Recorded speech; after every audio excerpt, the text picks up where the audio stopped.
Hey everyone, and welcome to my channel. This is Adil and I'm making my first video after ages, and I'm going to be talking about street photography today.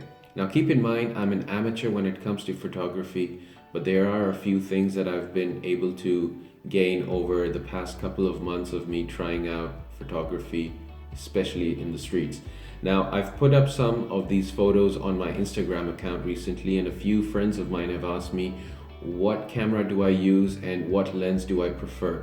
So I'm just making this video specifically to address that question, and if it helps anyone, give me a like, give me a comment, share the video, that'd be great. So when it comes to street photography, I used to own in the past a crop sensor camera, which was the D90, and I didn't really have that much fun with it when it came to street photography.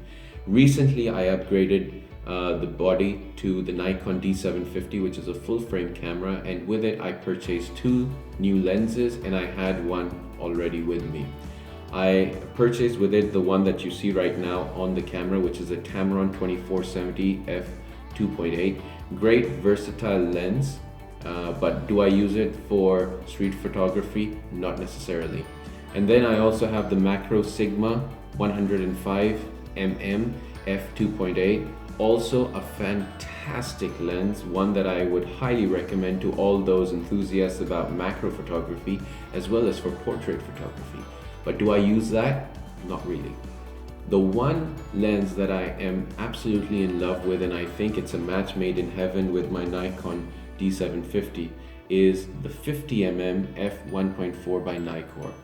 I think this lens on this body is just fantastic when it comes to street photography, especially if you want to try and isolate the subject from the background, because there's so much happening in street photography normally in the background that it's great if you can get a shallow depth of field. And the amount of shallow depth of field that I can get with the 50 f1.4 is just staggering. I do, however, suggest that if you are going to go with this particular lens, then maybe it's good not necessarily to shoot in the manual mode, but perhaps in the aperture priority mode, because then you don't necessarily have to set the shutter speed every single time, because you're keeping it at a shallow depth of field of f1.4. This also is something that I generally tend to do, and then I use a bit of Lightroom magic at the end of the day to fix things.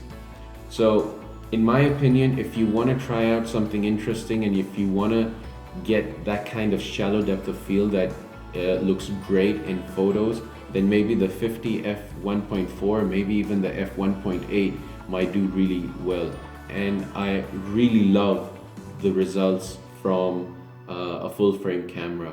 So that's my point of view. I'd love to hear what you guys have to say. As I said initially, I'm not really an expert when it comes to photography, but I'm learning. And if you guys are also interested in learning more, please do send me a message. If I can't answer it, I'll have some of the friends out there who know a lot more about photography get in touch with you. If you like what I had to say, like it, subscribe to my channel, and maybe even share the video.